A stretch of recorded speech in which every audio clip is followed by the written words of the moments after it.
One eternity later. Bonjour et bienvenue sur Codable.tv. Après plus d'un an sans épisode, j'ai pas dit d'un an d'absence, il y a eu des conférences quand même, mais il faut bien le dire, le dernier épisode de Codable.tv, pourquoi la blockchain va permettre un système de vote incorruptible, date de décembre 2024, je m'en excuse. Et il y a eu un peu un manque de motivation face à d'autres activités comme les conférences ou autres.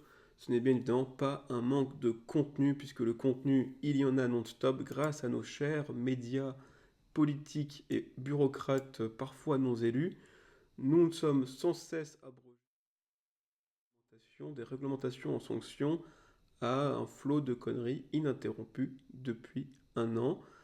Et en voici un très bel exemple avec l'affaire Jacques Beau, une affaire qui secoue à la fois la Suisse et l'Union européenne, puisque un concitoyen suisse perd ses droits fondamentaux sans procès, et la classe politique comme l'administration suisse se retrouve assez muet sur le cas de l'Union européenne, après avoir passé tout l'été à chanter les louanges d'un rapprochement. Et oui, le concitoyen Jacques Beau, ancien des services secrets helvétiques, est depuis plusieurs années un habitué des plateaux télé en tant qu'analyste géopolitique et déclaré sous influence étrangère par l'Union européenne. Concrètement, pour avoir tenu des propos ukrainiens sceptiques, il est devenu pro-Poutine aux yeux de l'Union européenne qui le sanctionne au même titre qu'un oligarque. Il ne peut plus se déplacer dans l'Union européenne, faire des affaires, et ses avoirs au sein de l'Union européenne sont gelés alors qu'il vit à Bruxelles depuis plusieurs années. Cette décision n'est pas en vue d'un procès puisqu'il n'y a tout bonnement pas de procès, pas de preuves à montrer de la part de l'Union européenne, pas de présomption d'innocence non plus, pas même la possibilité de se défendre devant de telles accusations. La décision est prise comme au bon vieux temps du Parti communiste dans l'URSS, par un simple avenant d'une annexe d'une décision d'un conseil de l'Union européenne.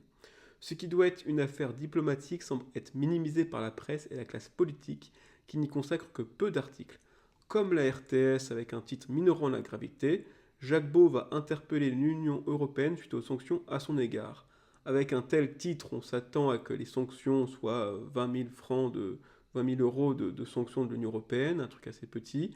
Non, il ne peut plus se déplacer, on a gelé ses avoirs et il ne peut plus faire d'affaires, donc il ne peut plus gagner d'argent au sein de l'Union européenne. Voilà ce que sont les sanctions que la RTS semble assez minimiser.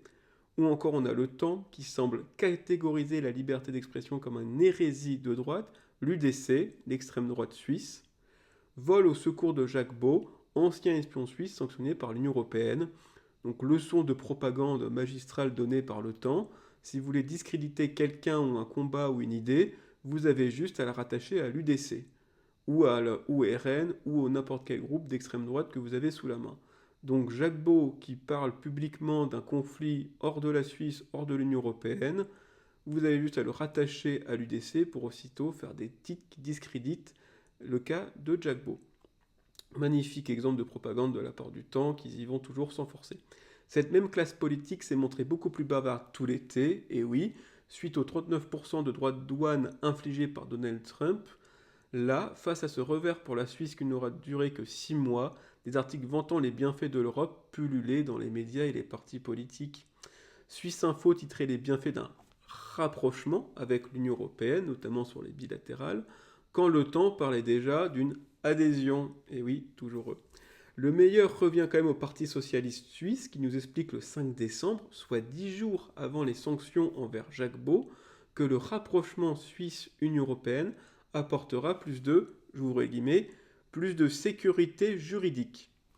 Où sont donc aujourd'hui ces adorateurs pour nous expliquer pourquoi leur Eldorado bafoue les droits d'un concitoyen? Le plus déroutant de cette affaire est la raison des sanctions. Jacques Beau est accusé d'être un agent sous influence étrangère. Qu'est-ce que cela veut dire? Est-ce que cela revient à condamner les lobbyistes au sein de l'Union européenne? Rappelons que les plus gros lobbyistes de la Commission européenne sont les GAFAM, avec déclaré officiellement auprès du registre des lobbyistes de l'Union européenne 67 millions d'euros de lobbyistes en 2024. Rappelons également qu'en 2022, la députée grecque Eva Kaili s'est retrouvée avec 60 000 dollars de cash chez elle venant des Qatars. Ce n'était pas la seule qui avait reçu de l'argent des Qatars, ça donnait le Qatargate, et comme quoi en fait beaucoup de pays arrosaient les eurodéputés pour les avoir dans leur poche lors des votations. Cela fait déjà un moment que l'Union européenne est donc sous influence étrangère et ça commence sérieusement à se voir. Elle a saboté son industrie automobile avec l'interdiction des moteurs à explosion en 2035, tout en ouvrant grand les portes au marché des voitures chinoises. Elle a délaissé son industrie nucléaire depuis des années, tout en ménageant le gaz russe au point de le déclarer comme énergie verte. Évidemment, cela est caduc maintenant avec la fin du gaz russe en Europe. Elle est en train de saboter son agriculture par des normes et des réglementations strictes, le fameux Farm to Fork, tout en facilitant l'accès au marché de pays moins scrupuleux, comme l'Amérique latine, avec le Mercosur. C'est donc cette Union européenne, ouvertement gangrénée par des milliards de dollars de lobbyistes de l'étranger, qui condamne Jacques Beau comme agent sous influence étrangère, sans apporter la moindre preuve d'1 dollar venant de Poutine. On se demande bien ce que les adorateurs de l'Union européenne lui trouvent-ils.